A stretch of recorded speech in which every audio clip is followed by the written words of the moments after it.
Ini Mas Alvan udah pernah pakai LoRaWAN ya? Iya Mas. Pakai TTN juga. Oke, ini suaraku clear nggak ya dari laptop nih? All good Mas. Oke. Hmm, 9.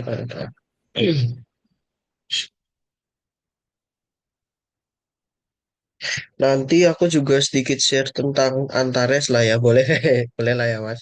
Boleh, boleh banget. Oke. Nah, ini yang kita pakai nih di Indonesia gitu ya. Jadi di Antares gitu juga kita pakainya tuh ini. Jadi termasuk frekuensi apa ya, spreadingnya itu semua ada di sini gitu. Nah, di dalam gateway LoRa-nya gitu. Kita tadi ngomong ada arsitekturnya gitu ya, ada node dan ada gateway-nya. Di gateway-nya juga akan sama ya. Jadi akan menyediakan semua frekuensi ini gitu. Nah, oke. Terus misal nih kita beli gateway kosong LoRaWAN gitu lah katakan. Nanti settingan frekuensinya juga ngikutin ini gitu. Nah, aku lihat beberapa orang yang join di sini sebenarnya tuh eh, aku kenal ya, jadi ada yang memang orang Antares juga gitu tadinya dan ada yang masih Antares nggak ya di sini ya. Nah ini ada yang namanya Fauzan Fatoni Zan. Siapa lagi ya, itu juga Mas Sidki Noval lah, itu pasti familiar banget lah sama teknologi LoRa gitu kan tuh. Nah, oke. Aku coba share arsitektur LoRa tuh kayak apa gitu ya secara dasar gitu ya.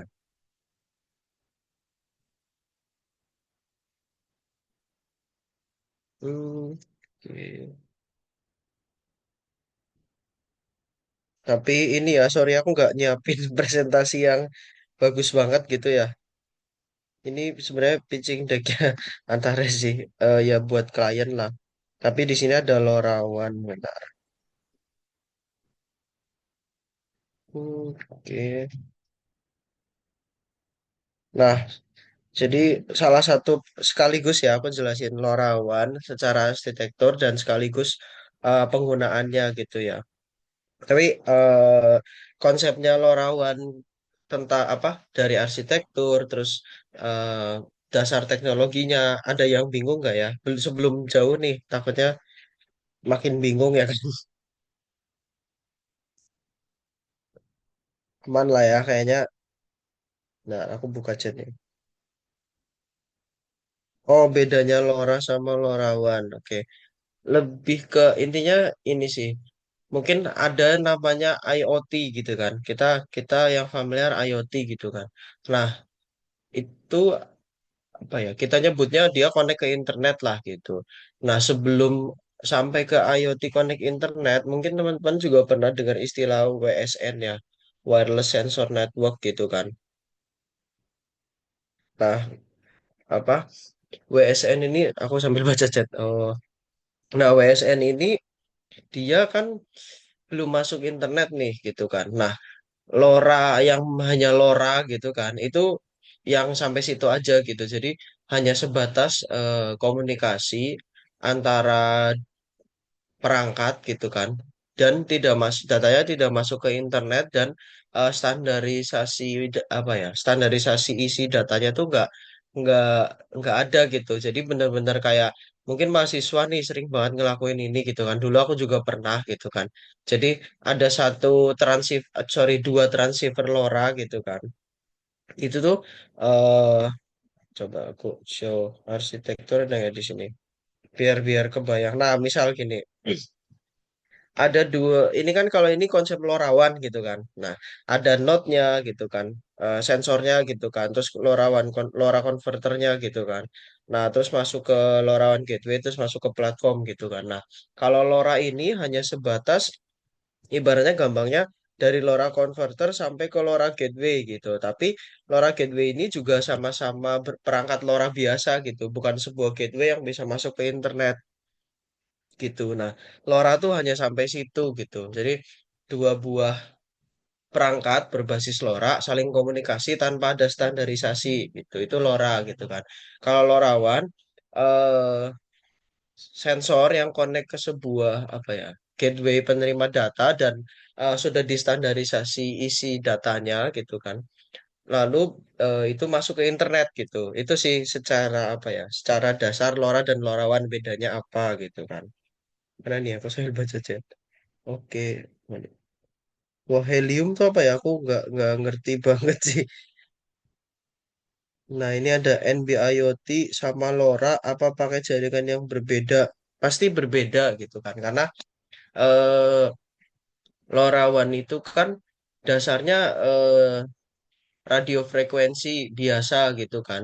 Nggak ada pengkodean khusus gitu kan. Maksudnya ya tetap ada modulasi demodulasinya kayak eh, apa namanya teknologi wireless lainnya. Cuman kalau NB-IoT itu dia lebih dekatnya sebenarnya ke seluler sih gitu. Jadi eh, seluler biasa gitu kan. Aku juga kurang ingat ya band luas bandnya berapa gitu.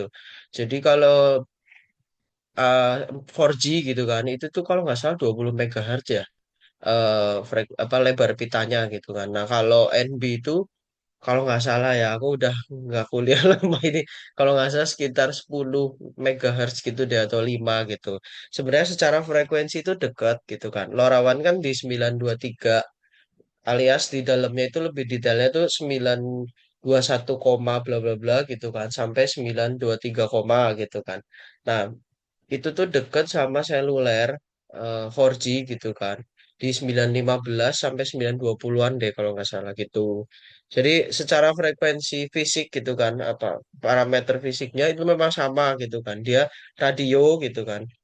Tapi di dalam teknologinya, modulasinya gitu kan itu beda sih jauh bahkan gitu.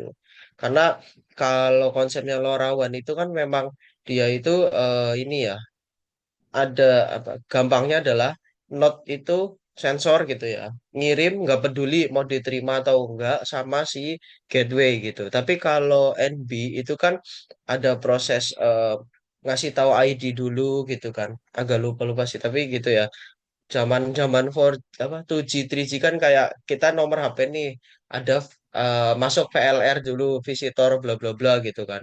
Dah masuk VLR nanti dikenali gitu kan dan dikasih akses buat internet gitu kan. Nanti kalau semakin lama di situ dianggap HLR gitu kan karena jadi apa user home gitulah istilahnya. Usernya memang di situ gitu kan. Itu teknologi zaman 2G 3G kayaknya 4G sama deh konsep ininya ya penanganan ID apa apa usernya gitu. Nah kalau Lora tuh nggak seribet itu. Pokoknya aku cuma join sekali udah habis itu eh aku ngirim aja nggak peduli si si apa gateway-nya nerima atau enggak. Cuman ada beberapa mekanisme yang lebih advance gitulah. Karena memang mungkin sesuai kebutuhannya gitu kan. Ada di Lora tuh ada yang apa OTAA gitu kan, ada yang ABP. Intinya itu model keterikatan gateway sama sensornya gitu lah. Oh, habis aku cerita. Oke, iya soalnya udah mulai pada banyak nanya nih. Oke, ya udah coba ya aku ceritain sedikit soal implementasi LoRa deh. Nah, LoRa tuh kalau di Antares gitu ya. Ini nih kita banyak main di environment apa sama energy monitoring system lah gitu. Coba next. Nah, ini ada salah satu cerita ini ya di sebuah pabrik alat besar. Aduh ada namanya. Tadi udah aku hapus. Nah intinya itu dia pabrik alat berat gitu kan. Dia butuh monitoring. Nah ini masalah-masalahnya gitu kan. Pencatatannya manual, sistem manajemen energi ya udah operator doang yang tahu gitu kan.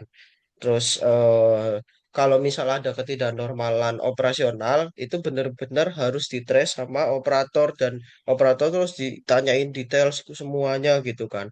Sama hasil dari itu semua akhirnya adalah ketika ada pemborosan energi gitu kan. Mungkin memang jadwalnya harusnya nggak dipakai gitu kan. Tapi ternyata masih jalan terus baik itu listrik ataupun air gitu kan. Dan merembet ke lainnya kayak gas, bahan bakar solar dan lainnya itu. Ketika ada boros ya udah gitu kan. Akhirnya bingung mau mana yang ditutup, mana yang harus diprioritaskan gitu kan. Itu kendala utamanya lah gitu kan. Nah, akhirnya kita coba pasangin sejenis. Jadi instrumen ukurnya udah ada, kayak meteran listriknya udah ada, meteran airnya udah ada, meteran gasnya gitu kan. Itu tuh udah ada tah si alat beratnya udah punya gitu kan si perusahaan itu. Nah, PR-nya adalah tinggal akuisisi data itu masuk ke internet gitu kan. Nah, sementara areanya ini benar-benar nyebar banget gitu kan. Dan bahkan sampai ada yang susah listrik gitu katakan. Nah, akhirnya kalau yang apa air ini kan dia itu lumayan jauh lah gitu dari meteran apa sorry dari satu daya listrik. Akhirnya kita pakein sejenis sensor gitu ya. Sensor konsep kerjanya kayak ini sih. Kayak istilah apa ya? Encoder gitu ya. Jadi kalau ada lewat satu, dua, tiga di dalam meteran kan ada gearnya itu kan. Nah, gearnya ketika muter satu, dua, tiga itu terhitung setiap muter gitu kan.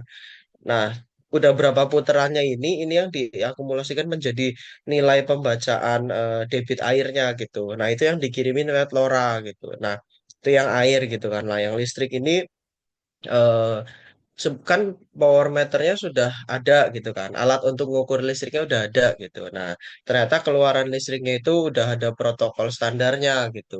Kita sebut aja Modbus gitu lah ya. Nah, Modbus ini bisa dibaca datanya. Terus PR-nya adalah dengan udah adanya arsitektur apa infrastruktur LoRa di situ gitu kan. PR-nya adalah ngerubah data Modbus jadi LoRaWAN gitu kan. Nah, alatnya banyak sih di pasaran gitu kan buat konversi data itu gitu. Nah, ini contoh inilah ya hasil webnya gitu karena Antares juga sebenarnya ujung ke ujung ya. Jadi dari bahkan misal nih kayak tadi meterannya nggak ada gitu. Kita juga yang nyediain, cuman dengan mitra yang memang ahlinya gitu kan. Nah, udah terus kita pasangin sensornya sampai integrasi datanya sampai nampil di web bahkan sampai custom webnya gitu kan. Oke, gitu sih. Nah, ini yang tadi ya high level arsitekturnya gitu kan. Oke, ini bukan LoRaWAN sih. Coba next ya. Nah, ini ada juga use case suhu kelembapan ataupun beberapa parameter apa fisik lainnya gitu yang hubungannya dengan operasional monitoring gitu kan. Nah, ini ada yang kami bikin sendiri gitu kan. Ini WiFi lah, tapi ada juga yang pakai LoRaWAN gitu kan. Nah, ini. Nah, ini kan ada yang kayak di kanan ini ada hijau-hijau ini ya aerator apa itu nama tempatnya sebenarnya sih nama ruangannya gitu. Nah, terus ada 30,7 derajat terus 68% gitu. Nah, ini kita pakainya sensornya memang LoRaWAN ya gitu, berbasis LoRaWAN gitu. Terus datanya ini nanti aku akan bahas sedikit lebih teknis lagi ya sampai dalamnya gitu di Antares gitu kan. Eh, isi data LoRaWAN tuh kayak apa gitu kan. Kalau ini secara umumnya dulu gitu. Nah, sensor itu dipasang di ruangan-ruangan gitulah ya, tersebar di satu pabrik gitu kan. Terus nanti kita pasangin gateway yang sekiranya memang itu titik tengah gitu kan. Terus dia connect ke gateway-nya, terus kita baca datanya semua, habis itu diolah gitu kan. Ada di decode dulu lah istilahnya gitu. Karena ya itu tadi LoRaWAN, dasar dari teknologi LoRaWAN itu ya eh, low power gitu kan. Terus apa low data juga gitu kan, alias bitrate-nya kecil banget gitu kan. Sama dia radio frekuensi base gitu lah. Itu apa ya tiga tiga kata kunci dari LoRaWAN gitu. Oke, nah ini ada aku eh, jelasin use case yang ketiga gitu kan. Jadi container tracking. Jadi painnya itu intinya Satu kontainer itu kan isinya pasti barang-barang yang bisa dikatakan bahkan lebih mahal dari kontainernya gitu kan. Entah itu apapun ya, ambil contoh rokok gitu kan. Ya, di dalam satu kontainer berisi rokok yang nilainya mungkin berapa miliar gitu kan. Nah, hilang gitu kan. Hilang dan nggak tahu di mana gitu kan. Benar-benar kita buta, nggak ngerti hilangnya di mana gitu. Nah, ketika kita coba pasangin GPS tracker berbasis LoRa gitu kan. Walaupun gitu gateway LoRa-nya itu dipasangnya di pesisir pantai dan setiap area jalan tol gitu kan. Tapi setidaknya adalah kita bisa dapat setiap checkpointnya gitu loh. Jadi, oh kontainer rokok apalah gitu misalkan kan, udah sampai jam segini udah sampai di checkpoint rest area berapa gitu misal. Terus udah sampai di istilahnya kalau di dry port ini ya pelabuhan gitu ya, pelabuhan kering gitu itu tuh istilahnya depo gitu kan dan nyampe di parkiran depo sini jam sekian gitu kan. Nah, ketika hilang setidaknya kita tahu gitu loh ada data oh terakhir banget nih datanya update di depo A gitu. Walaupun hilangnya di laut gitu misal. Tapi nanti misal pas nyampe gitu kan terus nyampe penyeberangan selanjutnya gitu. Oh, udah update nih, udah nyampe depo sana, udah nyebrang, udah berhasil gitu kan. Itu sih apa eh, hasil dari pengimplementasian LoRaWAN gitu kan. Nah itu sih ya yang secara apa teoritisnya. Mungkin kalau teman-teman tadi udah banyak yang nanya Kak, mana nih tadi sampai mana ya? Oh, NB IoT udah oke ya. Nah, terus LoRaWAN transmitter ke gateway. Sorry, tadi Mas Ansori NB IoT sama LoRa ini nggak ya? Nangkep nggak ya? Aku jelasinnya terlalu ribet nggak?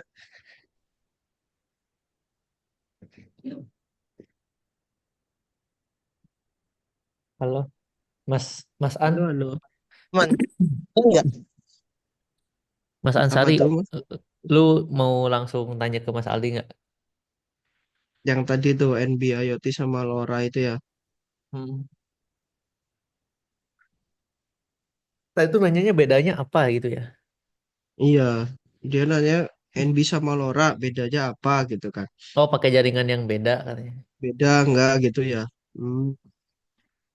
Ya kalau di bawahnya beda gitu kan, LoRa LoRa frekuensi gitu kan sama seluler gitu kan. Tapi di atasnya pada akhirnya ya akan sama gitu kan. Setelah diterima dari gateway-nya masing-masing, nanti kan jaringannya masing-masing ya intinya masuk-masuknya ke TCP juga dasarnya gitu kan. Gitu sih Mas Mas Ansori ya. Gimana Mas? Oke, kayaknya Mas Ansari agak isu ya, mic-nya ya.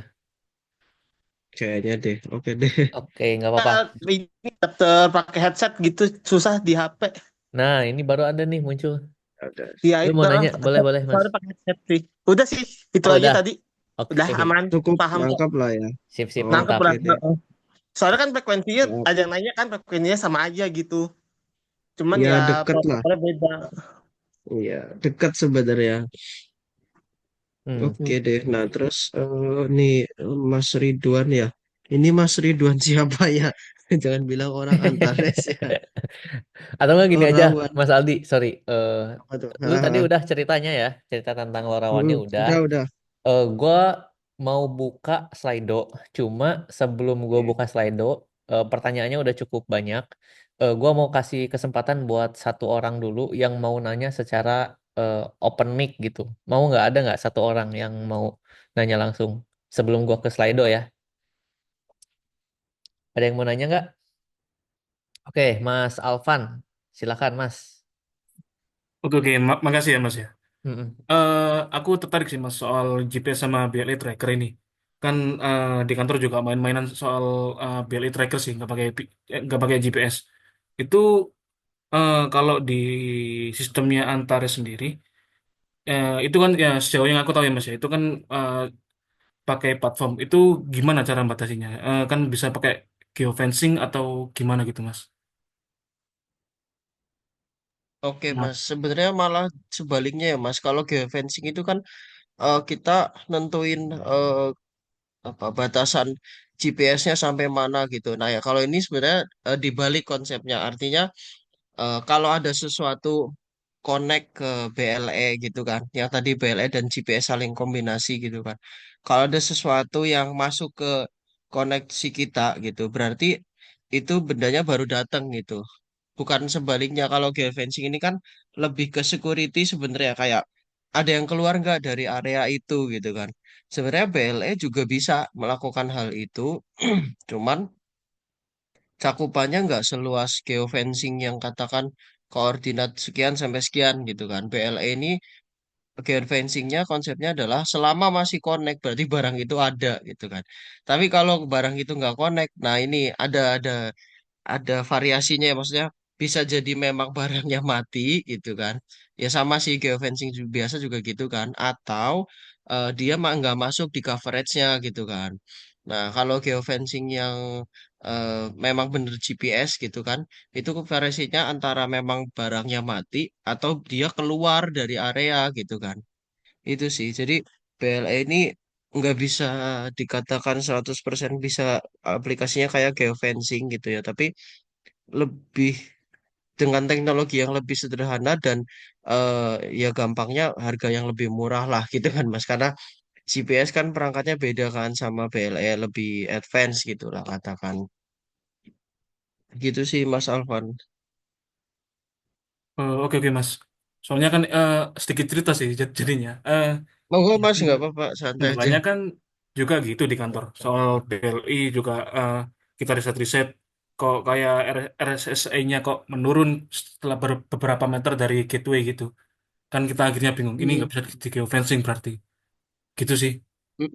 betul betul Mas, paling aplikasi yang paling apa ya bisa dilakukan di BLE itu malah lebih ke akurasi tempatnya sih Mas. Jadi pakai triangulasi gitu katakan kan. Misal BLI Gateway kita tiga gitu. Nah, dari tiga ini ABC gitu. Nanti di si node-nya itu katakan tag-nya gitu ya. Itu lebih dekat di yang mana gitu kan. Nah, nanti kan dari RSSI-nya ketahuan nih makin jauh makin kecil RSSI-nya gitu kan. Nah, dari situ bisa dibikin rumus gitu ya, Mas. Aku juga nggak tahu sih secara teknis detailnya belum pernah gitu ya, tapi pernah baca beberapa artikel sama dengar teman-teman ngelakuin kayak gitu gitu kan. Jadi eh, nanti dia bikin kayak rumus, akhirnya ketemulah dia dekatnya berapa meter dari si gateway ini gitu. Nanti ketemu tuh titik hampir presisinya gitu. Itu sih Mas, kayaknya BLE lebih fokus ke situ gitu pengaplikasiannya. Sebenarnya ada juga mirip kayak BLE buat aplikasi itu juga. Ultra wideband Mas kalau nggak salah. Itu juga lebih detail lagi bahkan gitu. Sampai ke kalau BLE kan kendalanya kalau kontainer nih, kita agak susah nih nentuin ini kontainernya oke lah di parkiran A gitu kan. Tapi parkiran A di tingkat berapa gitu kan? 2, 3, 4, 5 sampai 8 katakan, buat mindahin satu kontainer yang kita bayangkan kan cuma ya udah dipindah, tapi operasionalnya tidak semudah itu gitu kan. Jadi harus nurunin yang nomor berapa dulu buat ngambil yang ini gitu kan.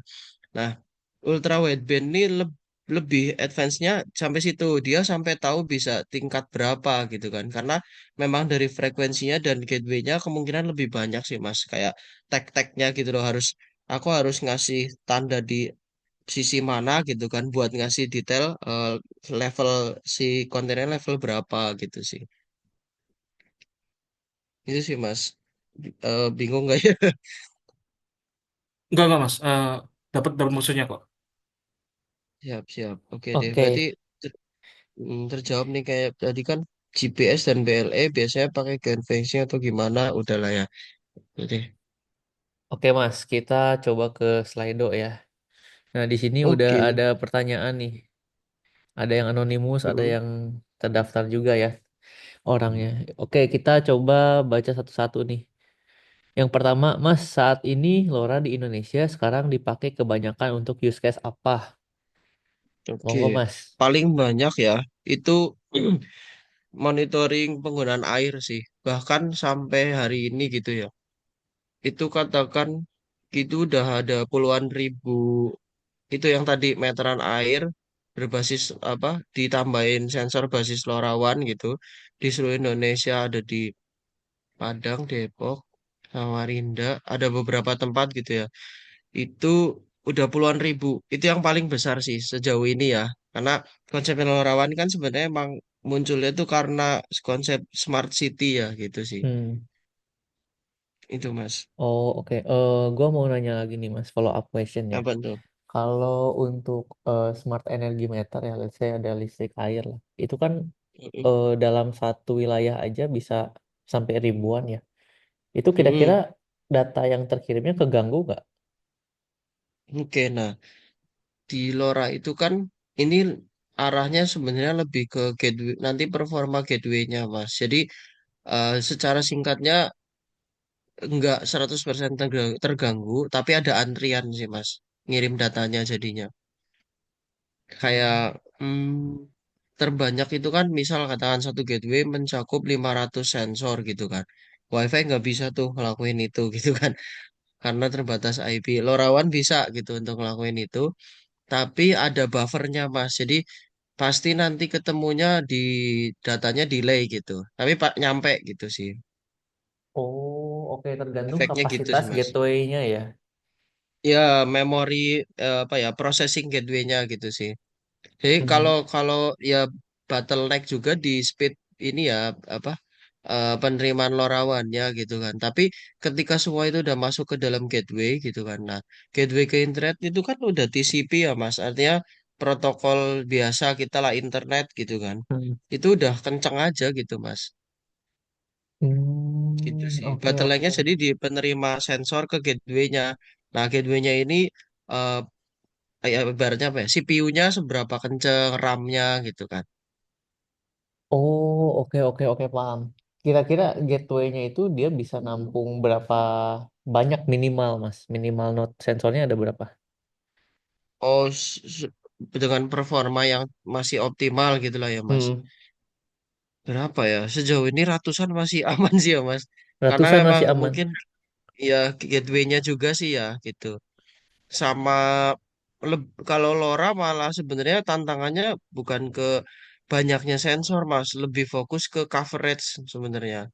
Karena dari sisi datasheet lah katakan ngomong 15 kilometer coverage area tapi posisinya line of sight gitu kan atau Hmm. saling pandang lah bahasa Indonesianya Hmm. itu bener bener gitu tapi harus saling pandang gitu karena kita pernah masang nih di laut gitu kan di pinggir Hmm. pantai terus notnya itu di laut yang ada kayak segitiga ngambang-ngambang itu loh mas kayak warna hijau merah tau gak sih istilahnya istilah Eh, lautnya ngomongnya buoy ya BUOY itulah kayak batas air gitu nah itu masuk datanya 15 kilo cuman ya nggak ada penghalang apapun gitu kan nah hmm.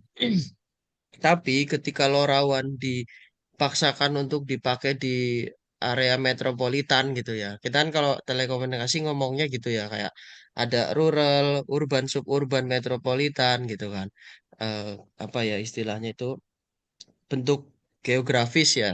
Nah, kalau diajar di metropolitan gitu kan, itu tuh pasti nyusut coveragenya karena memang LoRaWAN ini kan teknologinya dibuat untuk rural ya tadinya sebenarnya kayak Hmm.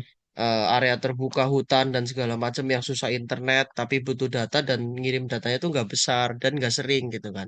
Itu LoRaWAN cocok banget tuh gitu kan. Nah, kalau di kayak ini di pabrik gitu kan, itu kan bukan peruntukan aslinya gitu kan. Tapi bisa, cuman coveragenya turun, jadi paling sekitar 500 meter atau 800 meter. Cuman semua sensor yang ada di area itu apa masuk datanya gitu. Jadi tantangannya lebih ke coverage sebenarnya kalau LoRaWAN, Mas. Jumlah sensor Oh, tuh nggak mantap. begitu ini ya. Karena seberapa banyak sih Mas paling di satu area gitu kan. Iya juga sih, benar-benar. Oke, siap. Thank you, Mas. Dari pertanyaan yang satu dulu nih, dari teman-teman, ada nggak yang mau follow up question lagi ke Mas Aldi? Ini nih ada satu arah atau bisa dua arah. Yang Anonymous soal bisa. corporate neng boleh nanya nggak soal yang corporate nengnya itu? Boleh, boleh, Mas Ansari. Gimana Bos? Nah, kalau itu kita kayak buat apa tuh? Mau naruh penguatnya lagi ya kalau untuk nyampein lebih jauh lagi dan juga apakah benar penguatnya itu bisa untuk kayak yang daerah-daerah yang metropolitan itu? Jadi sebenarnya gini sih Mas. Kita kan pakai gateway gitu ya, LoRaWAN gitu. Nah, antenanya itu kan macam-macam. Maksudnya pengaplikasiannya kalau kayak seluler gitu kan, dia antenanya sektoral alias dalam jangkauan berapa derajat apa lingkaran gitu kan. Misal katakan 120 derajat dan panjang ke sananya misal katakan 5 kilo gitu kan. Itu kalau sektoral. Nah, kalau antena yang biasa kita pakai nih di Antares gitu kan. Kita pakainya yang omnidirectional sih. Jadi bentuknya tuh kayak kalau orang telekomunikasi ya bilangnya beam beam apa ya? Bentuk beamnya gitu itu kayak donat gitu. Jadi lingkaran gitu di area apa antenanya gitu sih. Nah, pengaruh penguat dan macam-macam. Selama ini sih kalau rawan nggak ada ini ya, kita nggak pernah nyoba pakai, belum pernah sih ya, nyoba konsep kayak pakai repeater atau apa gitu. Karena bener-bener sinyalnya itu langsung datang dari gateway-nya sih, gitu Mas. Hmm. Jadi aplikasinya Mas mau ditaruh di apa areanya kayak apa gitu. Itu juga pengaruh ke kita nanti mau pakai antenanya apa gitu Mas. Sama ketinggian kita naruh gateway gitu. Kalau selama ini yang kita lakuin ya itu kalau di tower dengan area perkotaan lah, katakan yang nggak begitu padat gitu kan. Itu di 30 sampai 40 meter sih Mas di tower gitu. Itu udah bisa mencakup sampai 1,5 kilometer lah, Mas. Itu best practice lah gitu. Oh, oke oke. Kalau misalkan kayak di daerah tambang-tambang yang kayak tambang batu bara gitu, itu kayak gimana ya implementasi ya ya? Nah, bahkan kalau itu malah bisa jadi lebih luas, Mas, karena kan tambang itu areanya memang apa ya, terbuka gitu kan. Cuman kalau di dalam tanahnya gitu, misal ada yang penggalian bawah tanah itu malah susah sih, Mas. Gitu. Nah, yang itu Tapi maksudnya kalau yang bagian bawah tanahnya itu tuh agak gimana ya kan juga tutup kan. betul betul, Mas. Itu beda teknologi, Mas. Kalau itu aku pernah baca tapi lupa deh teknologinya namanya apa. Intinya sejenis WiFi gitu, tapi buat mesh mesh ini ya mesh gateway gitu lah. Jadi eh, misal ada 5 personil gitu ya di bawah tanah gitu, jaraknya masing-masing makin jauh gitu kan. Nah dari A, misal katakan personilnya A B C D E gitu ya. Nah jarak A sampai E itu berapa ratus meter yang tuh udah nggak terjangkau pakai satu alat gitu kan. Nah B, C, D ini si personil B, C, D itu bisa jadi repeaternya juga gitu Mas. Ada teknologi Mas, aku lupa namanya. Oh, jadi Dari kayak India deh. operator Gitu. dia itu nge-repeaternya jadi repeaternya gitu ya. Ya Kayak konsepnya kayak kayak HT Mas gitu. oh. Mas statik Kayak bukan sih radio kayak HT. gitu. Gimana Mas? Mas statik bukan sih kayak gitu. Soalnya kan kalau mas statik saya dengar kan kayak konsepnya pakai radio HT gitu dia. Nah itu Mas saya juga jujur lupa ya nama teknologinya. Cuman konsepnya kayak gitu Mas. Jadi dia bisa ngemesin di setiap perangkat gitu. Udah banyak sih Mas teknologi gitu sekarang sebenarnya. Oh, oke oke. Makasih ya Mas ya. Ya, siap siap Mas. Tapi Lorawan belum belum belum bisa sih Mas untuk kayak gitu. Karena memang bukan peruntukannya sebenarnya. Oke. Oke. Ini pertanyaan pertama kita close dulu ya. Kita next ke Banyak banget pertanyaan yang pertanyaannya. kedua. Lumayan nih Mas Aldi.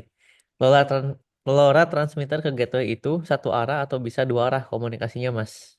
Monggo Mas Aldi. Bisa dua arah, oke, bisa dua arah sih Mas. Jadi di Lorawan itu nanti ada, aku lupa ya namanya apa ya, ABC gitu. Lorawan kelas, namanya kelas. Jadi Lorawan itu ada kelasnya juga A, B, C gitu kan. Nah, intinya secara gampang kelas Lorawan itu cuma beda di slot datanya gitu. Jadi kalau A itu bener-bener, oh ini ya, ini ada gambarnya nih. A itu benar-benar yang fokus untuk satu arah dari gateway, sorry dari sensor ke gateway. Kelas B ini katakannya apa ya, semi duplex gitu lah ya, semi dua arah. Nah, kelas C ini udah bener-bener hampir dikatakan ya duplex gitu, tapi eh, di satu frekuensi gitu. Nah, arah ke tadi ya bisa dua arah atau tidak bisa gitu. Aplikasi yang benar-benar udah kita lakuin itu di PDAM Padang. Jadi mereka itu misal gitu, ada satu rumah belum bayar air sampai bulan depannya gitu kan ke perusahaan ininya penyedia airnya. Nah, si meterannya ini udah dilengkapin bahasa ini apa ya? Kayak valve gitulah, Hmm. solenoid valve gitu. Itu bisa kita kasih komen, kasih perintah dari dashboardnya untuk ditutup via LoRaWAN gitu. Jadi bisa mas bolak-balik. Oh, dia nutup sendiri ya airnya ya. Iya mas, jadi ada valve-nya gitu ya. Kayak ini, kayak selayaknya orang menutup gitu kan. Cuman ini pakai ini motor solenoid gitulah. Oh, lumayan juga. Ada Pakai mas. PDAM Padang berarti udah lumayan melek teknologi juga ya. Iya mas, cuman gimana inisiasinya aku nggak ikut sih ya. Tapi teknologi yang dipakai kayak gitu. Oke, dari teman-teman ada follow up question nggak nih yang perihal half duplex, full duplex ini? Cukup ya? Oke, kalau cukup kita checklist dari Mas Alvan. Mas sering nggak ada pelanggan yang sambat soal koneksi yang putus nyambung? Kalau ada, biasanya gimana cara mengatasinya? Oke, Mas Aldi, silakan. Ini tuh kembali lagi ke koneksinya apa sih ya Mas? Kalau LoRaWAN Heeh. ini kan konsepnya bukan untuk komunikasi apa ya real time ya. Jadi Heeh. kayaknya nggak ke sini sih.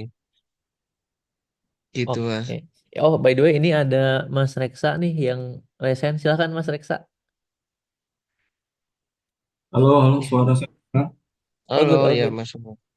Ini Mas, mungkin menanggapi yang sebelumnya dan juga bertanya. Pertama yang ingin saya tanggapi itu yang pertama tadi soal coverage ya. Saya kan pernah tes juga Mm-mm, nih, tes LoRa di Cikarang di area pabrik ya. Dan mm-mm. memang saya mengamini bahwa ketika LoRa itu masalahnya di coverage ketika kalau di indoor atau di banyak tembok atau penghalang itu memang coverage-nya menjadi sangat turun. Karena saya juga pernah Betul, coba betul. pakai mobil. Mm-mm. Satu saya berdiri di luar megang sensornya. Pernah pakai Dragino LHT itu saya berdiri di Mm. satu titik. Terus ada mobil itu bawa gateway-nya Mas. Jadi dia kayak Ya, keliling itu ngetes. Nah itu ternyata emang di bawah 1 kilometer. Itu memang ternyata jadi saya ngerti sekarang dari sini ternyata memang khususnya memang untuk apa namanya untuk di remote area atau di area yang coverage di luar lah outdoor gitu ya. Terus betul, pertanyaan betul saya itu Mas. adalah ini Mas, kan di LoRa ini banyak sekali ini Mas, banyak sekali parameter-parameternya. Kayak split Mm-mm. factor lah, terus kayak eh, RSSI, terus SNR ya Mas yang kayak gitu-gitu lah. Terus Mm-mm, kalau mm-mm.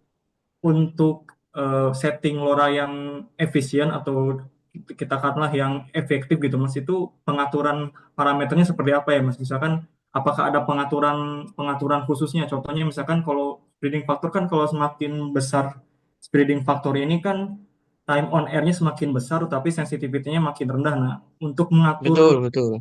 untuk mengatur apa ya, mengatur parameter yang tepat itu seperti apa Mas ya? Di beberapa Oke kondisi misalkan Mas. Masnya pernah mengaplikasikan LoRa itu seperti apa Mas untuk parameter yang nyeting parameter yang tepatnya. Terus yang kedua itu kalau bedanya Antares dengan TTN itu apa ya Mas dengan Teting Snapper itu? Apakah mereka kan sama-sama platform IoT? Nah, itu perbedaannya ada perbedaan spesifik ya Mas kira-kira? Itu sih paling terima kasih. Oke Mas, siap. Aku jawab coba yang pertama ya Mas. Kalau setting parameter ini kita yang pertama itu ya Mas, pas yang settingan pertama itu pasrah sama pabrikan gitu. Itu kalau kita pasrahin terus habis itu connect dan aman gitu. Udah selesai sampai situ gitu kan. Itu opsi pertama gitu kan. Karena ada beberapa perangkat yang memang nggak bisa disetting gitu kayak sensor-sensor tadi yang cuma bisa kelas A, terus spreading factornya cuma bisa 12 ya udah gitu kan. Kita nggak bisa ngelakuin apa-apa tuh sampai situ gitu kan. Yang selanjutnya adalah ketika sensornya nggak masuk dan bisa kita otak-atik gitu kan. Nah, yang pernah kita lakuin adalah cuman bedain spreading vector aja sih Mas. Jadi Oh. misal areanya itu jauh banget gitu kan. Nah, ya udah spreading vectornya naikin. Terus yang dekat area spreading vectornya dikecilin. Udah gitu Mas. Karena kalau kita terlalu ngotak-atik juga, misal katakan di gateway-nya gitu, kita Hmm. naikin spreading vector gateway gitu kan, Hmm. dibesarin. Nanti yang deket malah nggak dapat mas gitu sih. Hmm. Jadi Oh. bener-bener kita kayak metain nih sensor kita ada di mana aja, yang paling optimal kalau pakai spreading vector berapa gitu kan. Nah sejauh ini sih kita kalau pakai auto ya mas gitu. Jadi Hmm. alhamdulillah connect lah gitu kan. Tapi ada satu kejadian eh yang deket malah nggak connect, yang jauh connect semua gitu kan. Nah akhirnya ya solusinya turunin spreading factor, yang jauh kan jadi nggak connect nih gitu kan. Akhirnya nambah gateway satu lagi. Akhirnya gitu sih mas. Oh. Gimana mas? Reksa terjawab nggak ya? Berarti di spreading faktornya, berarti kalau mau masang LoRa itu kita ikut pabrikan, tapi kalau ada spesifikasi khusus itu SF-nya aja gitu yang diatur berarti gitu ya Iya, berarti. Oh, oke. iya sih mas, itu aja yang selama ini kita otak-atik dan udah cukup powerful ya. Kayak bener bisa mensolusikan lah. Terus kalau Hmm. misal mas otak-atiknya eh, channel dan macam-macamnya nggak begitu ngaruh sebenarnya mas itu. Iya sih. Oke, oke, terjawab sih itu. Oke mas siap. Oke, kita lanjut berarti ya. Ini ada pertanyaan dari Anonymous juga. Permisi mau nanya lagi. Kalau penggunaan mestastik di Indonesia apakah ribet dibandingkan LoRaWAN lain? Mestastik itu apa nih, Mas Aldi? Tahu nggak? Nah jujur aku juga nggak begitu tahu sih ya mas, cuman kalau dari bahasanya kayaknya sih itu ini ya apa namanya, eh teknologi mesh tapi udah ditentuin gitu ya. Ini baru denger sih gue. Mm-mm. Coba dari teman-teman yang lain ada yang mau menanggapi dulu Ya nggak nih? siapa tahu ada yang pernah ngelakuin nih. Wah, baru tahu nih gue. Mestastik ya. Dari yang lain ada nggak nih Jadi yang mau coba? LoRa tapi saling ini ya, saling mesh gitu ya. Iya, kayaknya dia cuma beda di Aku boleh topologi bantu doang. jelasin nggak tentang Nah, mestastik? nah boleh nih. Silakan. Mas Hendra ya, boleh Mas. Oke, bentar ya. Aku keluar dulu soalnya anak-anak lagi tidur. Oh, oke, siap. Aduh, sorry kalau banyak mas, lagi banyak hajatan di sini. Wah, mantap nih. Hari Minggu waktunya hajatan. Aku jelasin sedikit ya, cuma aku nggak ada gambar, mungkin gambarnya dari sini aja. Ini aku Mm-mm. baru play mungkin sekitar 3 bulan ke belakang tentang mestastik. Jadi kalau mestastik ini sesuai dengan namanya, dia meshing LoRa to LoRa node. Jadi di mestastik ini nggak perlu ada gateway. Eh, semua semua device LoRa-nya itu terpasang sebagai node. Lebih kayak ini sih. Kalau kalau konsep konsep simplifikasinya sih yang aku lihat, si LoRa node-nya ini jadi semacam BTS-nya lah, pemancar sinyalnya, Hmm. dan nggak perlu, ya aku bilang tadi nggak perlu gateway selama ada node mesh testing lainnya yang dalam jangkauan, kita bisa komunikasi. Jadi makin banyak node di satu area itu, makin banyak juga, makin jauh juga yang kita bisa komunikasi. Dan mesh testing ini penggunaannya sih kalau buat IoT agak kurang, karena mereka memang tujuannya itu digunakan untuk komunikasi. Jadi di aplikasinya sendiri di Android sama iOS sudah ada, dikhususkan untuk ini aja, komunikasi kayak chatting. Jadi imagine kalau use case-nya kalau misalkan di apa gimana ya, di bencana kemarin ada bencana kebakaran di LA gitu ya. Di LA towernya pada turun, pada jatuh. Terus mereka nggak bisa komunikasi karena tower 4G-nya pada jatuh, pada kebakar. Hmm. Nah, Message ini bisa jadi solusi. Kita bisa komunikasi cukup dengan satu LoRa node, di mana kalau misalkan di satu area itu semua orangnya pada pasang LoRa node, mereka bisa komunikasi secara langsung tanpa menggunakan ya jaringan 4G, jangan jaringan WiFi, dan komunikasinya ini pun uh, terenkripsi, jadi nggak bakal kesadap sama pemerintah karena cuman base note-note aja. Dan di Indonesia ini kita juga bisa sebenarnya masang tower sendiri. Aku lihat di Jakarta ada yang masang satu kemarin, aku cek mapnya, aku lupa namanya siapa. Tapi kalau di Europe, Singapura sama di beberapa negara lain, mereka udah gencar banget masang-masang notifikasi mereka untuk ngebantu biar semua orang tuh at least punya free communication gitulah. Jadi bisa dibilang kayak underground communication untuk orang-orang yang penyuka radio. Emang sebenarnya yang biasa masang message ini arahnya lebih ke orang-orang yang pada pakai ham radio ya, kayak di kita tuh kayak orari gitu. Jadi mereka Oh, pasang towernya Ya, sendiri ya. untuk messaging. Walaupun sebenarnya messaging ini bisa juga untuk kita pasang sensor. Mungkin itu bisa ngebantu sedikit ya.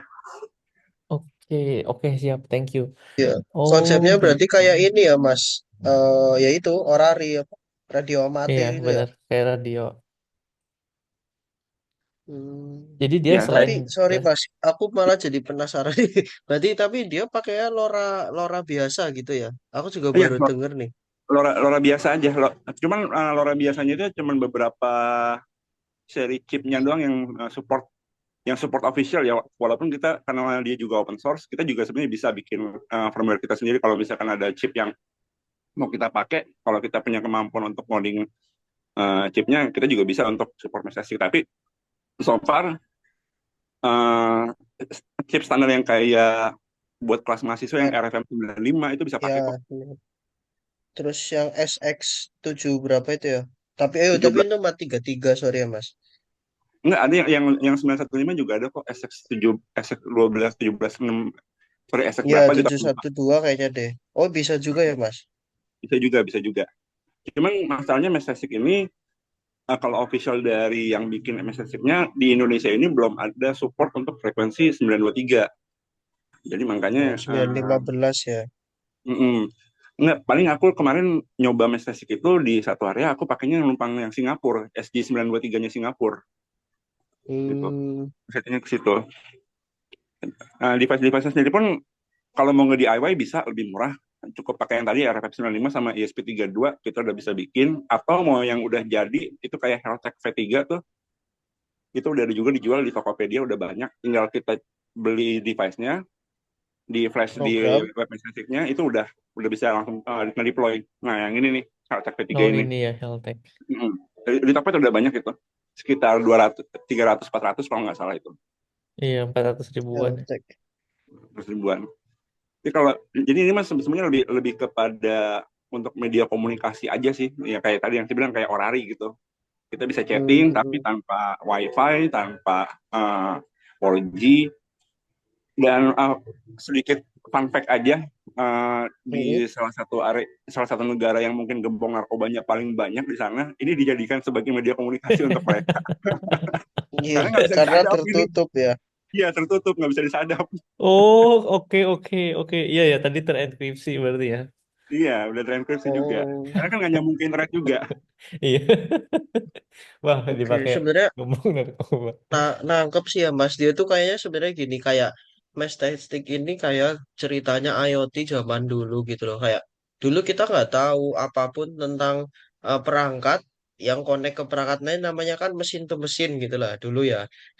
Nah, mulailah konsep namanya IoT. Akhirnya semua distandarisasi gitu kan. Nah, kayaknya aku sempat baca dikit nih tadi Mas Testik ini. Jadi sebenarnya nggak hanya LoRa gitu kan, pakai pakai NRF itu bisa gitu kan, ataupun ini ada beberapa contoh radio lainnya gitu kan, itu juga bisa gitu. Jadi nggak melulu harus LoRaWAN sebenarnya Mas. Gitu Sebenarnya nggak sih sih ya? Bener nggak? LoRa aja, nggak perlu LoRaWAN, ini cukup LoRa biasa aja sih. Oh iya sorry LoRa. Bahkan LoRa biasa nggak aja. LoRa gitu juga bisa kan Mas? Maksudnya pakai komunikasi lain ya? Enggak sih, biasanya cuma Nggak LoRa tahu ya. doang. Kalau yang masih yang NRF LoRa itu ya. sebenarnya itu MCU untuk yang connect ke LoRa-nya. Oh gitu. Oh, oke Jadi oke. karena NRF kan low power banget ya. Jadi dia punya deep sleep sama kayak SP32 juga. Kalau misalnya kita mau bikin pemancar based on NRF atau SP32 itu pakai solar Hmm. aja itu udah ke cover gitu. Solar panel kecil aja udah Hmm, bisa jadi pemancar. Oh, berarti ini bener-bener LoRa gitu ya Mas ya? Oke. Loratok ini, nggak Lorawan. Tapi data komunikasinya cuman teks kan ya Mas harusnya? Iya, cuman teks doang. Belum, Iya. kalau yang gambar itu lagi dikembangin udah ada. Cuman ya udah pasti ya, Lora kan kecil ya. Kita nggak hmm. bisa ekspektasi Ya, mereka untuk kirim gambar atau suara, tapi udah ada yang ngembangin ke arah sana. ya, tapi paling ya mekanismenya diputus, ada sekuennya gitu kan Mas, sampai Mm-mm. ngeluarin gambar. Ya, Iya, soalnya kan cuma berapa berapa kilobyte kan kalau nggak salah data kan di Lora yang bisa dikirim. Oke, oh itu mantap juga mengenai ya Mas. Saya baru baru belajar nih. Makasih loh Mas. Iya, jadi sama-sama. jadi tahu nih mestastiknya. Nanti boleh aku demo aja mungkin nanti sesi-sesi berikutnya lah. Nanti aku Boleh, demokan juga. siap. Ya, Mas oke, Hendra di thank you ya. Jakarta nggak ya? Aku di Tangerang. Oh, di Tangerang. Oke lah, Mm-mm. siap lah. Deket lah ya. Dekat-dekat. Oke, Oke, siap-siap. Thank you, makasih. Mas. Yuk, kita next ke pertanyaan selanjutnya nih. Apa perbedaan antara metode ABP dengan metode OTA? Apa pro dan cons dari masing-masing metode? Oke, nah kalau aku secara teoritisnya kurang begitu tahu ya sampai ke detail katanya gitu. Tapi intinya dari sisi di lapangannya hasil prakteknya adalah kalau otak gateway manapun yang nyala kita akan connect. Nggak peduli mau jauh deket manapun intinya ada gateway connect gitu. Kalau ABP itu tuh harus connect ke gateway itu aja gitu. Dah itu mas aku pahamnya sampai Oke, situ sih. siap-siap. Ada yang mau menanggapi dulu nggak atau coba follow up question? Metode Oh ABP sama ini dengan metode OTA. mas. Kalau OTA itu dia ada kalau nggak connect sensor nggak connect ke gateway dia akan berkala beberapa waktu ngecek gitu. Kalau ABP harus di trigger manual baru connect lagi. Jadi Hmm. kalau ABP itu sebisa mungkin jangan sampai gateway-nya mati gitu. Oh, oke, oke. Cuman lebih secure-nya adalah nggak masuk ke sembarang gateway gitu. Oke. Ada lagi nggak teman-teman yang mau follow up question? Ini ada. Oh, nggak ada ya. Oke, kita next ke pertanyaan selanjutnya.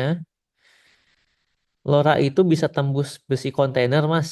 Oh ya, tadi cerita Mas Aldi ya. Berarti Hmm. Lora bisa tembus tembok juga ya. Nah, ini pertanyaan menarik nih. Mas Aldi, monggo Mas. Sebenarnya nggak tembus ya. Aku sorry belum jelasin detail tadi. Itu ditaruhnya di luar sih Mas. Jadi kan kontainer tuh ada kayak lekukannya gitu kan. Gitu. Nah itu kita taruh di sela-selanya mereka gitu sih. Bukan bukan di dalam Mas. Soalnya susah banget kalau kalau apa masuk ke besi ya Lora itu gitu ya ini sih apa namanya masih mengikuti hukum yang sama dengan aturan telekomunikasi pada umumnya gitu jadi eh, kayak karpet kaca terus logam gitu ya apalagi istilahnya ada namanya sangkar Faraday ya mungkin ya itu memang hal yang sulit lah gitu untuk ditembus gitu tapi kalau tembok masih bisa lah gitu karena yang tadi yang aku sempat tunjukin juga kan ada yang suhu kelembapan tuh itu gateway-nya itu kita taruh di atas rooftop apa motor motornya lift gitu motor geraknya lift gitu kan di atasnya sendiri itu gateway-nya tuh sekitar lantai 5 gitu ya nah sensornya itu bahkan ada yang sampai di dalam ruangan di lantai 1 gitu itu cuman jaraknya sekitar 300 meter doang sih memang jadi dengan bentuk geografis yang kayak gitu gitu kan pabrik gitu ya manufaktur ada tembok logam dan segala macam itu teramannya memang 300 sampai 500 meter lah jaraknya gitu. Hmm. Gitu. Cuman kalau yang kontainer ini ya karena ditaruh luar ya gitu, ya bisa sekilo lah gitu Mas. Oke, maksudnya tuh disimpan di mana sih, Mas? Gue belum Di kebayang. ini kan depan nih. Nah, yang belakang Mas kan ada kayak tulisan-tulisan gitu belakangnya. Kubik capacity gitu kan. Ada bagian belakang itu kayak tulisan-tulisan. Intinya ditaruh kayak sela-selanya gitu Mas. Di sini bukan, Mas? Di sininya bukan? Di sisi sebaliknya sebenarnya, tapi mirip lah. Kan kayak ada pintu gitu ya Mas di baliknya. Oh, di belakang ya? Ya, tapi mirip sih gitu. Oh, berarti Terus di, ada kayak sela-sela gitu kan, kayak seng kan biasa naik turun gitu kan. Nah itu di yang agak ke dalam gitu. oh, berarti disimpannya emang Nah ini nih ada di pintu luar nih ya? Mas. Di luar. Di ada pintu kan yang kayak apa, kontainer warna merah nih. Yang ini. Oh, yang Dua ini ke nih. bawahnya Mas. Nah ya. Nah itu kan banyak tuh lekukan-lekukan. Ya udah taruh di dekatnya situ gitu. Oh, di sini lakukan ini kan maksudnya? Ya, nah terus Hmm. dia kan biasanya kalau memang sensornya khusus buat kontainer tracking gitu ya Mas, itu ada kayak ini magnetnya gitu. Nah magnetnya ini nanti kalau si sensornya ditarik, magnetnya nempel di besi kontainernya, tapi di sistem kita kebaca kalau apa sensornya dicabut sama orang gitu. Istilahnya Oh, temper gitu Mas. tempering alarm gitu ya? Ya, Oh, iya biasanya iya sih iya. kalau memang khusus buat kontainer tracking ya udah ada fitur itu gitu Mas. Gitu. Baru tahu gue. Ternyata disimpan di luar sini ya. Iya, terus memang dia kan speknya outdoor ya, jadi aman sih. Oke. Juga itu kan dia ada GNSS-nya, ada GPS-nya gitu. Kalau di dalam susah Mas dapatnya. Ya sih, bener. Susah. Mm. Nggak bakal akurat ya. Iya. Oke, kita next ke pertanyaan dari Mas Furkon nih.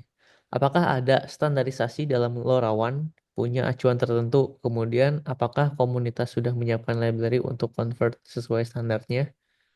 Oke. Nah, Monggo, Mas. kalau standar datanya gitu kan, biasanya setiap platform punya standarnya masing-masing gitu sih. Nah, terus tadi mana nih? Standar acuan LoRaWAN kalau dari sisi frekuensi dan macam-macam tadi tuh udah ada ketentuannya tuh di The Things udah dijelasin gitu kan. AS923-2. Nah, kalau data, nah coba aku sekarang eh, share screen deh Mas Oke, salah siap. satu Boleh, contoh boleh. data sensor ini ya, LoRa gitu. Kalau di Antares itu udah di ini standarisasi ada library-nya juga. Jadi mana nih? Aku share screen. Hmm, ini. Nah, kalau di Antares nih kita buka di Docs ya. Terus ada mana ya? Jujur aku jarang pakai yang versi ini sih ya. Coba buka satu dulu. Oke, mana? Contoh kode dan library. Nah, ini ESP32 LoRaWAN mengirim data. Nah ini syarat umum dulu. Nah, ini ada install Arduino-nya dikasih gitu kan, sama library-nya juga dikasih nih. Nah, di dalam library ini nanti udah distandarisasi ngirimnya. Jadi, waktu masukin di Arduino IDE-nya itu udah simpel sih gitu. Perintahnya nih mana? Uplink data. Nah, ini.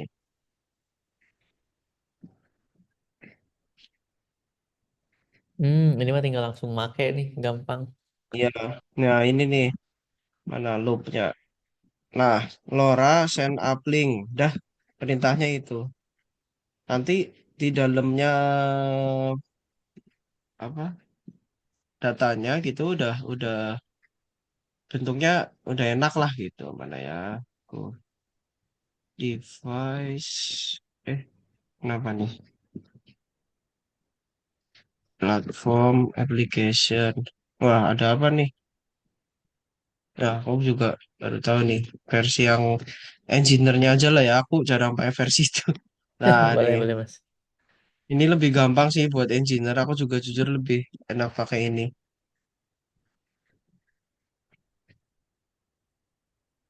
Misal nih, kalau di Antares nih, kalau udah yang di setting LoRa, dia ada tandanya nih, ada LoRa, LoRa, LoRa gitu kan. Nah, misal ini nih, ini data dari sensor meter air gitu.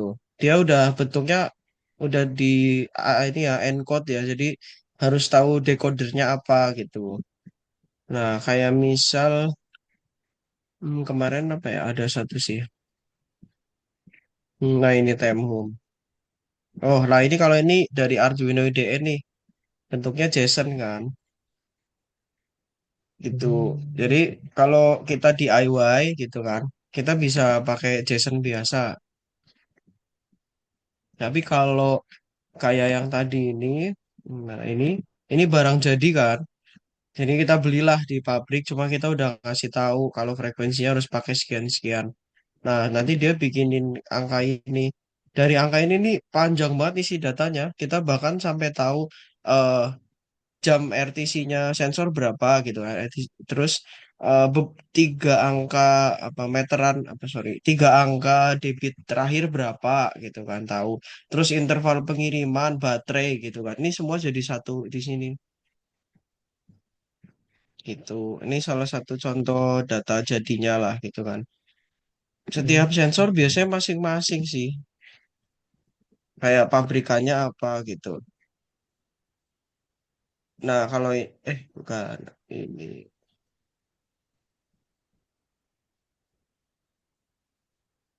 Nah, ini nih karena aku agak hafal ya. Jadi 036703 itu data sensor, 67 itu kode suhu gitu kan. Nah, 5501 ini harus pakai kalkulator hexa gitu. Dibalik jadi 0155 hex to decimal. Nanti keluar angkanya gitu. Jadi kita punya Antares punya standar ini data ini gitu kan akan masuk ke kita gitu. Tapi data yang benar-benar datanya, pilotnya, ini biasanya pabrikan punya aturannya gitu. Jadi Hmm. ini yang harus di decode lagi manual. Nah, cuman Antares ini lagi ngembangin yang tadi tuh, yang konsol yang versi baru. Jadi ini kan, sorry, mana? Ini kan legacy konsol lah ya, kita Antares ngomongnya gitu. Legacy konsol tuh bener-bener yang basic gitu. Nah, yang ini nih yang versi bahkan udah sampai ada decodernya. Kita tinggal masukin mana ya? Aku coba tunjukin satu contoh. Nah, dengan segala hal yang udah pernah kami jual nih di Antares, akhirnya kami nyimpulin lah 4 use case ini yang paling powerful gitu kan. Terus kami bikinin apa namanya template gitu kan untuk jualan lebih cepat gitu kan, biar apa selama ini kan antara jualannya solution gitu lah, mungkin Mas Fadil Hmm. nangkap lah ya itu. Akhirnya kita coba produktisasi ya istilahnya gitulah, bikin produk yang memang generik produk gitu kan, inilah hasilnya gitu kan. Nah terus nah di sini nih nanti ada decodernya nih gitu, dan ketika ada perangkat baru arahnya nantinya teman-teman user Antares bisa namain sendiri. Tapi sejauh ini masih by admin sini ya, dari admin Antares gitu. Decodernya kayak apa? Tapi basic ininya bahasa dasarnya itu ini sih JS sih gitu. Jadi nggak perlu pusing-pusing lagi minta orang back end developer gitu kan. Tolong decodein ini, nanti orang front endnya tolong tampilin hasil decode-nya gitu kan. Jadi udah simpel aja, tinggal buka ini Antares gitu kan, antares.id ini. Udah nanti di decodein sekalian bahkan sampai nampil. Mana ya ada yang nampil kok, kayaknya bukan akun ini deh, sorry. Oh, udah bener sih. Use case coba. Oh, nah ini nih.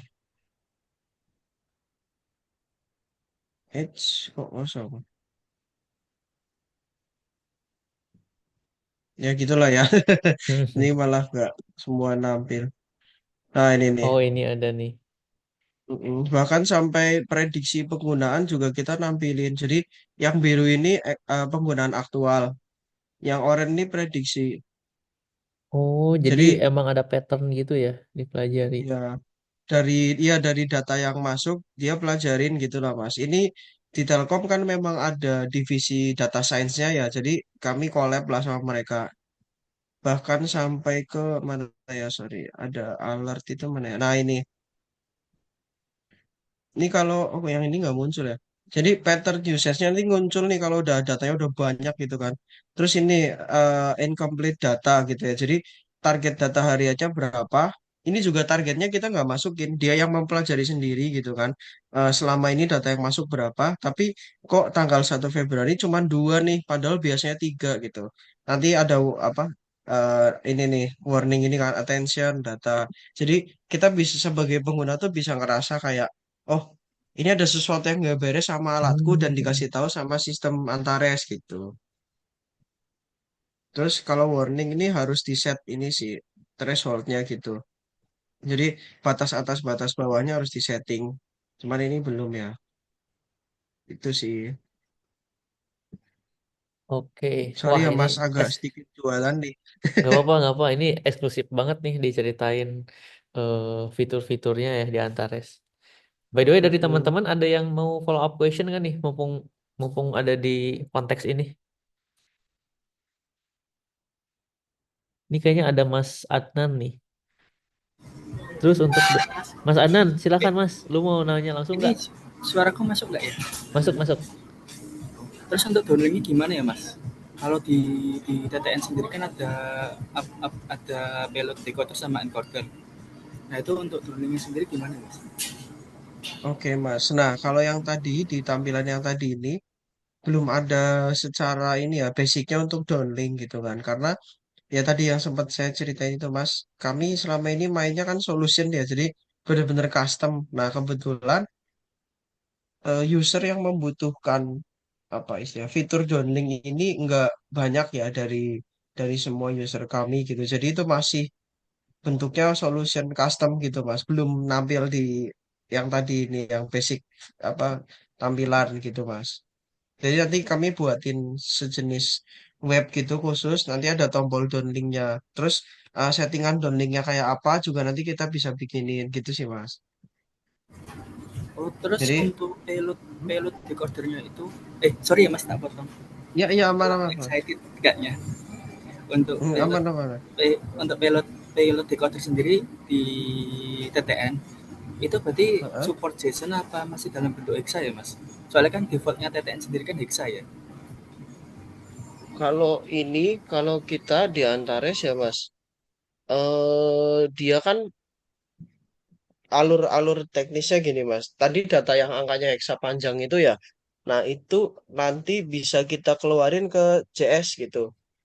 Ke JSON, sorry. Karena nantinya gitu ya Mas, sampai ke jangka panjangnya, teman-teman user bisa masukin sendiri bahkan aturannya kayak apa. Jadi semakin jago ngoding JS-nya gitulah ya katakan. Itu bisa ngeluarin datanya sampai mateng gitu Mas. Gitu sih. Tapi untuk Telkom sendiri tetap pakai TTN kan mas untuk LoRaWAN sendiri. Enggak, Mas. Kami punya infra sendiri, punya platform sendiri, semuanya sendiri, Mas. Gitu sih, Mas. Oke oke, makasih. Siap. Oke, Mas. Oke, siap. Kita langsung aja ke Slido lagi. Ini ada pertanyaan dari Mas Dim ya. Langsung aja dua pertanyaan kita gabung. Dari pengalaman Mas Aldi nih, penggunaan larawan bisa sampai berapa jauh dengan settingan speed vector yang paling besar, besaran data yang dapat dikirim berapa besar dan delaynya lumayan nggak? Monggo Mas Aldi. Oke. Yang pertama dulu tuh bisa seberapa jauh gitu. Itu tadi, Mas. Kita ngeklasifikasinya empat lah ya, empat area gitu ya. Rural, urban, suburban, sama metropolitan gitu. Nah, satu-satu nih. Metropolitan itu sekitar 500 meter. Suburban itu 1 kilo sampai 1,5 gitu ya. Sorry, urban dulu ya. 1 sampai 1,5. Suburban ini bisa 5 kilo gitu kan. 3 sampai 5 lah tergantung kerapatan juga. Nah, kalau yang rural gitu kan, katakan padang pasir gitu misalnya. Kalau kami pernah nyobanya laut gitu ya, itu 15 kilo, 13 sampai 15 kilometer. Itu sih Mas. Terus dengan settingan spreading vector paling besar ya SF12 gitu ya. Data yang bisa dikirim tuh berapa besar gitu kan. Dan delaynya lumayan nggak gitu. Nah, biasanya banyaknya data seberapa besar ini juga dikunci sama pabrikan alatnya gitu. Tapi kalau misal Mas pakainya Arduino IDE gitu ya, custom sendiri gitu kan. Aku udah nggak pernah nyoba sih ya Mas sebenarnya. Tapi dulu itu paling banyak 40 bit gitu ya data gitu sih. Sisanya nggak masuk. gitu. Terus delaynya lumayan enggak ya sekitar bisa sampai 10 detik sih Mas ya kalau dengan spreading factor terbesar gitu ya. Itu faktor delaynya juga banyak sih Mas, nggak cuman spreading factor juga. Banyaknya data ya, terus banyaknya sensor sama kapabilitas gateway-nya sih. Itu Mas. Oke. Follow up question, Mas. Tadi kalau misalkan lu bilang di laut bisa sampai 15 kilo, itu ada kondisi cuaca nggak? Ah, Cerah apa nggak lagi hujan gitu, Mas? Ya itu ngaruh sih Mas. Tapi aku juga nggak ini ya nggak merhatiin sampai sedetail itu. Tapi yang aku ambil kesimpulan adalah sensor itu kan dipasang udah beberapa bulan gitu ya Mas. Nah di Hmm. kondisi tertentu itu kadang nggak masuk. Tapi secara umum, maksudnya secara keseluruhan masuk gitu Mas. Nah, curigaku adalah ketika nggak masuk itu lagi cuacanya lagi jelek gitu sih Mas. Oh. Mm-mm. Tapi pasti berpengaruh Mas, karena kan dia basicnya radio ya. Mm-mm. Mm-mm. Oke, siap. Ini kita ke next question dari Anonymous.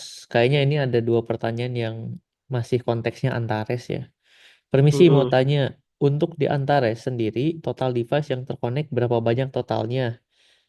Mm-mm. Apakah ada Terus, R&D atau roadmap terkait teknologi lain selain LoRaWAN?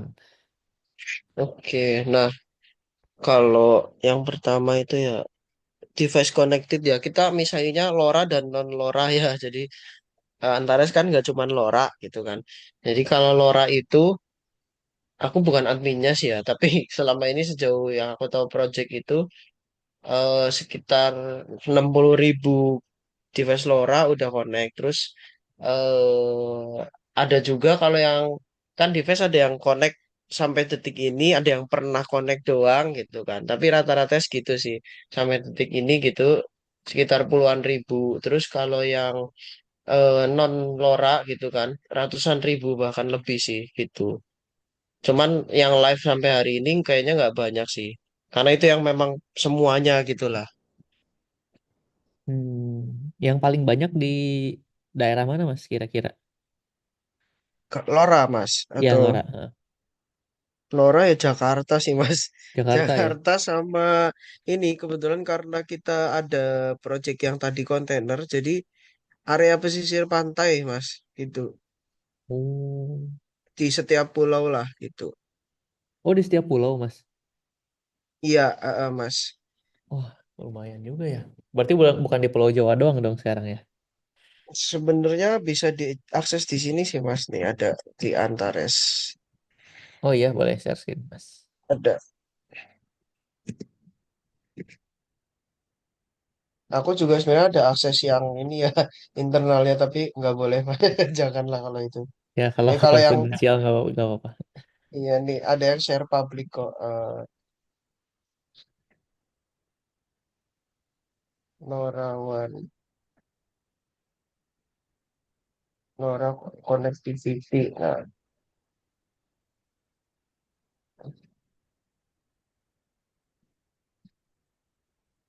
Oh, ini ada coveragenya. Oh, banyak juga ya. ini coveragenya Mas. Ini Hmm. nggak bisa lebih kecil lagi kayaknya ya. Oh ya udah paling kecil. Sumatera udah Ini mulai digitalisasi juga ya. iya sih Mas. Kebun-kebun tuh banyak ya. Nih kan di sepanjang pesisir ini pasti ada tuh. Sampai ke karena ini kan jalan tol Mas. Oh iya, benar-benar. Surabaya. Jalan-jalan yang menghubungkan ke kota besar tuh kemungkinan udah ada sih Mas. Ini IKN cuman, udah belum IKN nih?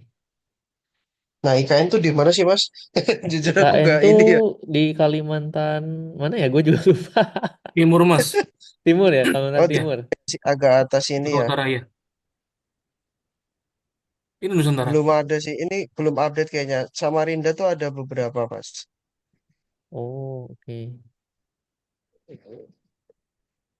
Kalimantan Timur ya. Harusnya IKN udah mulai dipasang juga sih. Oh, kalau yang Nah, coba aku lihat dari yang aku ya. Tapi by lisan aja Mas. Nah, coba. Hmm, Kalimantan udah mulai juga nih tadi.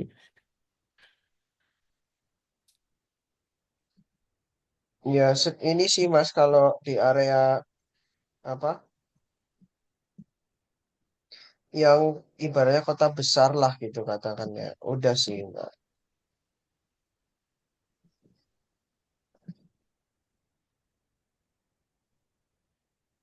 Mana ya? Jadi sampai ya sekarang ya Mas itu di Kalimantan gitu ada ujung barat ya itu nama daerahnya ini apa ya? Pulau dekat Pulau Temaju ya. Aku nggak ngerti itu dong. Itu sih daerah Mempawah itu ada di paling kirinya Kalimantan ya Mas. Terus paling timurnya Kalimantan itu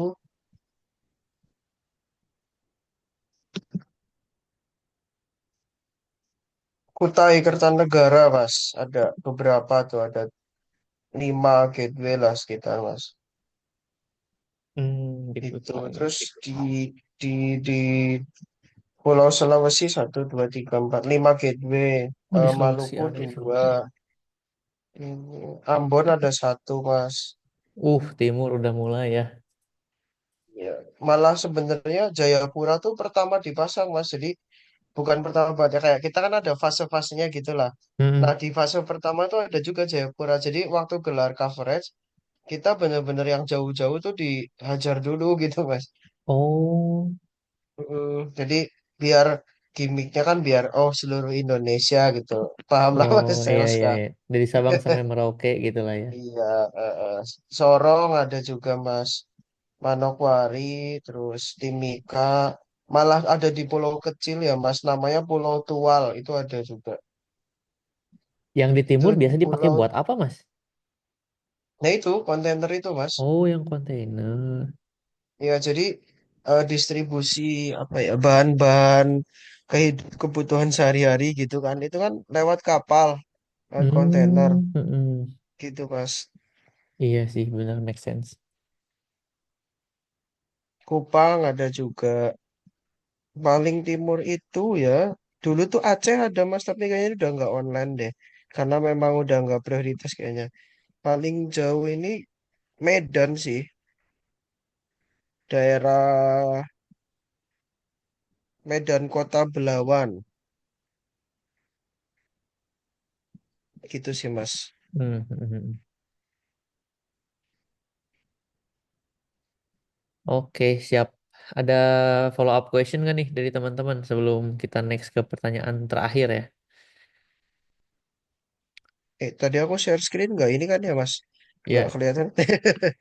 nggak aman, Mas. Cuman yang ini kan, cuman Heeh. yang Cuma yang ini doang. coverage. Oke. Oke, kalau nggak ada pertanyaan, kita ke pertanyaan terakhir nih, Mas. Dari Mas Furkon.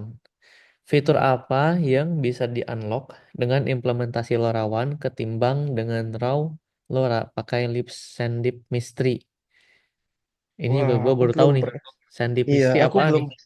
belum pernah pakai Sendip sih ya. Itu kayaknya ini deh Mas. Seat itu bukan ya? Kok jadi orang sih? Ntar gue kasih konteks LoRa. Sandip.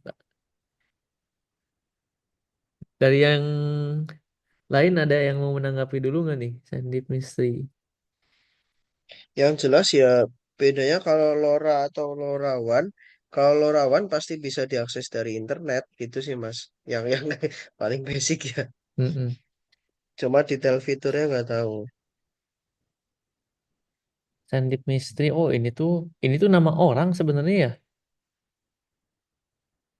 Tuh dia ke akun Oh GitHub. ini ya, ya GitHubnya orang kayak deh Mas. Coba aku Iya, baca.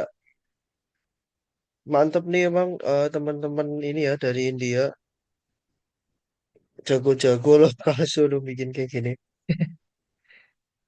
Sandip Mystery. LoRa. Oh, pakai Semtech. Example coba.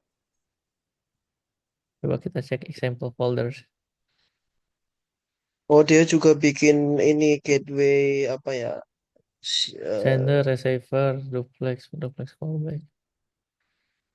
Bikin gateway Oh mini iya. gitulah. Ya, Ya. kalau ini aku secara baru baca dikit gitu. Kayaknya banyak sih yang fitur-fitur yang apa nggak ada di LoRa biasa dan LoRaWAN apa Antares dan LoRa biasanya ini ya Sendit kayaknya yaitu dari fitur internetnya pasti kayak kita bisa nyelamatin bahkan di belahan dunia manapun selama ada akses internet gitu kan. Kalau LoRa ini dia benar-benar fokus untuk lokal ini ya lokal monitoring gitulah. Ya, tapi ada plus minusnya. Kalau dari LoRa local monitoring pasti security-nya lebih terjaga gitu sih.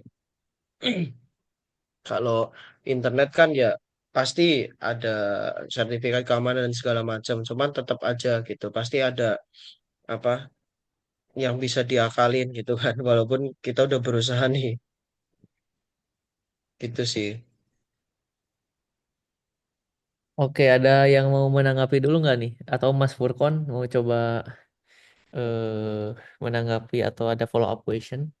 Mungkin sambil malah ngajarin saya nih, Mas, saya belum pernah juga pakai Iya, punya Mas Sendip Sendip ya. ini. Sebenarnya Mas, maaf izin bicara ya. Iya, boleh boleh. Ya, monggo, Mas. Kenalin Mas, saya Furkon. Jadi sebenarnya LoRa yang dari Sandip ini make cuma LoRa-nya yang ini, yang native Mas. Jadi di kita sendiri nanti yang buat protokolnya. Karena ya Hmm. saya sebelumnya belum terlalu akrab tuh dengan LoRaWAN sebelumnya. Jadi ya saya yang pertama kali saya pegang ya dari yang ini. Bedanya ya ini nggak kok kosong, nggak ada apa-apa. Dia cuma disediain gimana cara kirim, terima, masalah cara protos standarisasi itu kita definisikan sendiri. Misalnya, oh kalau mau bypass dua buah data dari satu node ke node lain gimana? Nah itu kita harus coding sendiri. Nah saya mau Hmm. jadi ya apa ada celahnya, ada bisa full custom juga, tapi ya ini apa balik-balik ke ini sih kebutuhan juga. Yang Betul, betul, betul. tapi ya kalau rawan saya belum pernah kayak mungkin ya mungkin lebih advance kan kalau rawan ini protokolnya, tapi saya belum tahu itu sih yang saya bingung tadi. Kayak kita Oke, Mas. Hmm.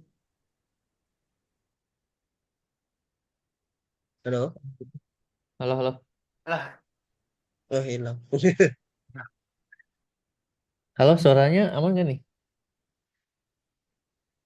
ya Halo? aman mas, Oh, aman aman ya? mas. Oke, oke. Kirain Oke, ya. Oke deh. koneksi gua.